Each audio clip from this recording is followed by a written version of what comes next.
وہ Boris Johnson تھے، وہ وزیر اعظم تھے، لیکن انہوں نے کہہ دیا کہ جی یہ عورتیں جو مسلمانوں کی جو برقع پہنتی ہیں یہ لیٹر باکس کی طرح لگتی ہیں. تو یہ انتہائی توہین آمیز رویہ تھا مسلمان عورتوں کے خلاف. یہ کچھ مسلمان عورتوں کا لباس ہے، تو جیسے افغانستان میں ہے وہاں بھی کچھ پہنتی ہیں عورتیں، پاکستان میں پہنتی ہیں، دوسرے عرب ممالک میں بھی. تو یہ ایک وزیر اعظم کو قطن زیب نہیں دیتا تھا کہ وہ ایسی بات کریں. دوسرا یہ ہے کہ جب صادق خان میئر کا الیکشن لڑ رہے تھے تو اس وقت اس کے مقابلے میں زیک گولڈ سمتھ جو کہ ایک یہودی النسل برٹش شہری ہیں، تو وہ ان کے اپوننٹ تھے، اس وقت الیکشن کنٹیسٹ کر رہے تھے. تو کنزرویٹو پارٹی نے، یہ کیونکہ لیبر پارٹی کے تھے، تو کنزرویٹو پارٹی نے باقاعدہ اس کے اوپر صادق خان کے اوپر ایک یہ مہم کے تحت یہ کر دیا، یعنی کہ الزام لگا دیا کہ جی یہ دہشت گردوں کی حمایت کرتا ہے اور یہ مسلمان ہے.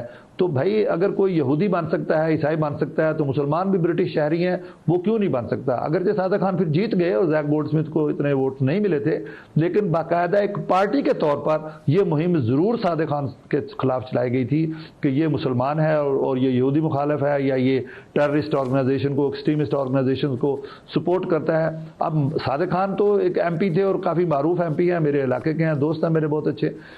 اب وہ تو ظاہر ہر قسم کے لوگوں کو ملتے ہیں. اب کسی کے ماتھے پر تو نہیں لکھا ہوتا کہ وہ کسی اور تنظیم سے ہے یا اسلامی تنظیم سے ہے. لوگ آتے ہیں علاقے کے کانسٹیٹیوشن کے جو اس کی ہوتی ہے ان کی جو اپنا جو علاقہ ہوتا ہے جس کے وہ ممبر ہوتے ہیں، تو اس کو دیکھا جائے تو اگر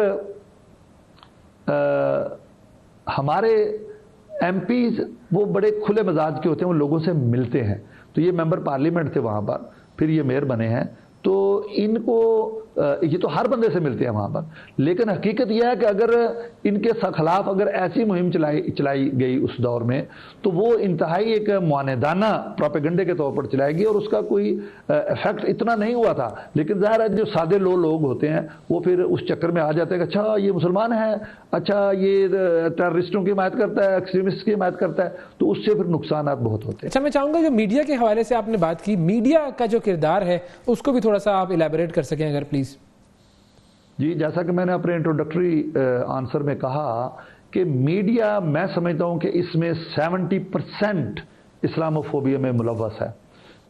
میڈیا کے لوگ، ان کو ایک وہ سنسنی خیز خبر دینی ہوتی ہے، اور وہ چھوٹی سی خبر کو جو کسی مسلمان نے کوئی چوری کی ہو تو اس میں وہ اس کو بڑا کر کے وہ پیش کر دیتے ہیں، بڑا کر کے اس کو پیش کر دیتے ہیں. اس لیے میں سمجھتا ہوں کہ ہمیں میڈیا کے اپنے دوستوں کو چاہیے کہ وہ ایک ریسپانسیبل ایٹیچیوڈ رکھیں. اس سے بہت نقصان ہوتا ہے، اور کبھی بھی قومیں بن نہیں سکتی اگر قوم میں ڈویژن ہو، اگر قوم میں تقسیم ہو. ایک قوم بن کر چلیں گے تو برطانوی قوم کامیاب ہوگی. بالکل صحیح. اور جو برطانیہ ہیں ان کی زندگی کس طرح متاثر ہو رہی ہے اس اسلاموفوبیا سے؟ دیکھیے جی، جب لوگ اسلاموفوبز ہو جاتے ہیں، اسلاموفوبک ہو جاتے ہیں، اسلام کے خلاف وہ متنفر ہو جاتے ہیں، تو جب وہ کسی ہائی پوزیشن پر جائیں گے تو لوگ جب کوئی مسلمان نام سے اپلائی کریں گے تو ان کی اپلیکیشن کو وہ اپنے ان بائس کی وجہ سے وہ ریجیکٹ کر دیں گے. تو اس سے ظاہر ہے کہ لوگوں کے جو امپلائمنٹ ہے اس پر امپیکٹ ہوگا.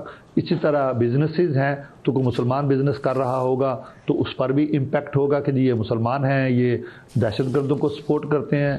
اور فریڈم فائٹ جو ہے اس کو یہ ٹیررزم کہہ دیتے ہیں برطانیہ والے. ابھی دیکھیں نا کہ یوکرین میں جنگ ہوئی ہے تو وہاں فوراً روس کو قصوروار کہہ دیا، اور کہہ دیا کہ جی یہ جناب جنگ بندی ہونی چاہیے، جنگ بندی ہونی چاہیے، اور فوراً ان کے لیے بارڈر کھول دیے اور ان کو اسلحہ پہنچانا شروع کر دیا اور ان کو پیسے دینے شروع کر دیے اور ان کے خلاف، روس کے خلاف پروپیگنڈا شروع کر دیا.